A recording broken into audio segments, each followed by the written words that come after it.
So in this video we will discuss about nomenclature of ethers. Okay, we have two systems to give names for ethers, that is common system and Iupac system. Okay, these two are the two systems which are used to give names for ethers. So first one, common system. In common nomenclature or trivial nomenclature, so these ethers are named as dialkyl ether because two alkyl groups are present, so that it is given as the name, that is dialkyl ether.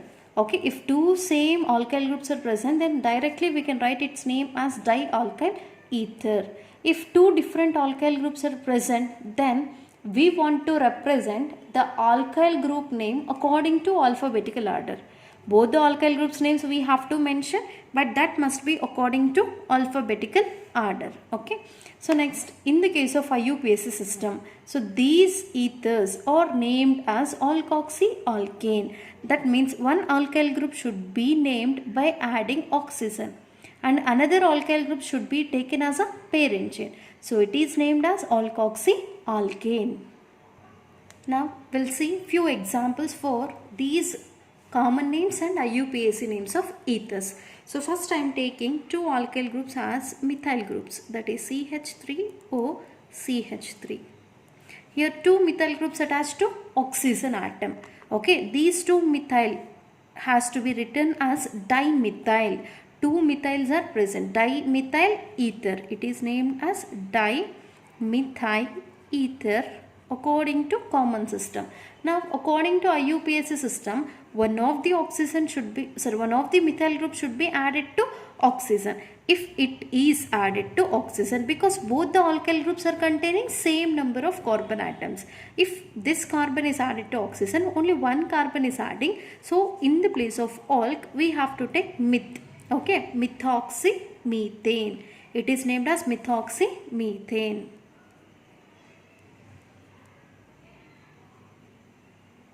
Okay, now another example, C2H5O C2H5.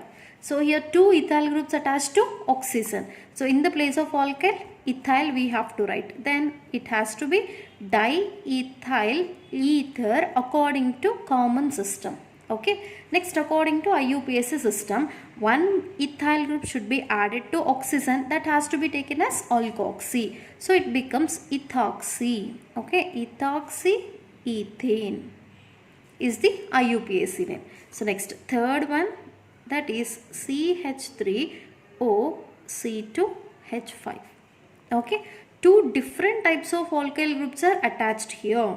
Understand? So these two names we have to mention separately according to common system. So this starts with M because it is methyl, and this starts with E because it is ethyl. Which comes first according to alphabetical order? Ethyl group. So first we want to write its name, ethyl, methyl, ether. Okay, according to common system, two different alkyl groups are present. So both the names we have to mention, but this is according to alphabetical order. So it is ethyl, methyl, ether.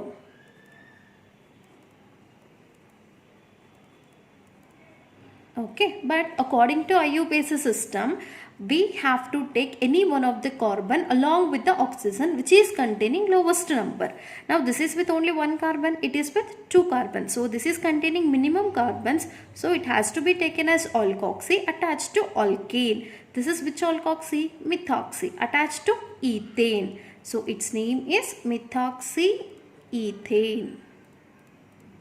Okay. Next, fourth example, CH3O CH2 CH2 CH3.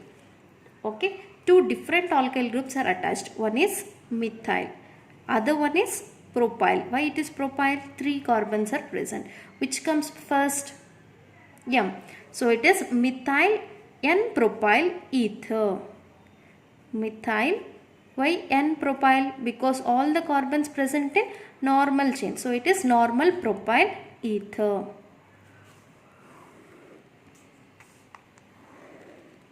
Understand? Now Iupac name we have to write here. Okay. So Iupac name for this ether is, this has to be taken as alkoxy containing least number. So methoxypropane. It is methoxypropane. Now fifth one, that is C6H5OCH3. Okay, this is methyl group started with M, and this is phenyl group started with P. So among these two, which comes first? Methyl group. So methyl phenyl ether. It is methyl phenyl ether.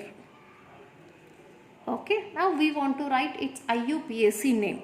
Understand?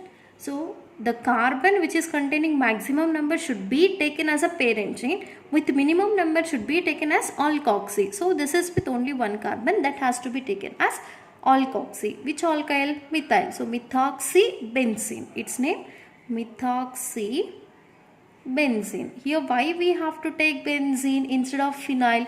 If it is acting as a substituent, then we have to consider it as phenyl. If it is acting as a benzene, that is parent chain, then we have to take benzene. Okay, that is its IUPAC name. And I am taking one more example, that is C6H5OC2H5. Okay, this is ethyl group, this is phenyl group. Which comes first? Ethyl. So ethyl phenyl ether. It is ethyl phenyl ether. Okay, now we have to write its IUPAC name. Ethyl is containing only two carbons, that is added to the oxygen. So it is ethoxybenzene. Ethoxybenzene. Okay, next one. C6H5CH3CH3. Okay, this is phenyl group and this is isopropyl group. Okay, so first we have to mention phenyl because it is containing the second letter H. So here it is containing R. R comes later, first H will come according to alphabetical order. So it is phenyl isopropyl ether. Here we should not take I, because this I is an example of, it is used to represent only prefix. So we have to consider only P. So it is phenyl isopropyl ether.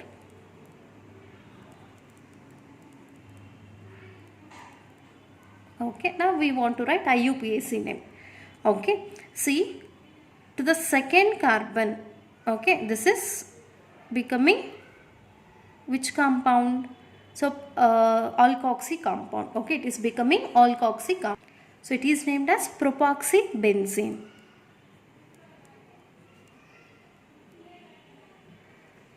Okay, it is propoxybenzene.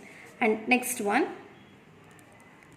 CH3OCH3CH3. Okay, now this is methyl group and this is propyl group. Which propyl? Isopropyl. First we have to mention M, methyl group. Methyl isopropyl ether. Okay, now here we want to write its IUPAC name. So here methyl contains only one carbon, that is attached to oxygen. This has to be taken as methoxy. It is attached to parent chain, that is first carbon, second carbon of parent chain. So it is 2-methoxypropane. It is 2-methoxypropane. Okay, like this we can write names for different types of ethers. Understand? That is about the nomenclature of ethers. To give names for ethers, we have to use two important nomenclatures, that is common nomenclature and IUPAC nomenclature.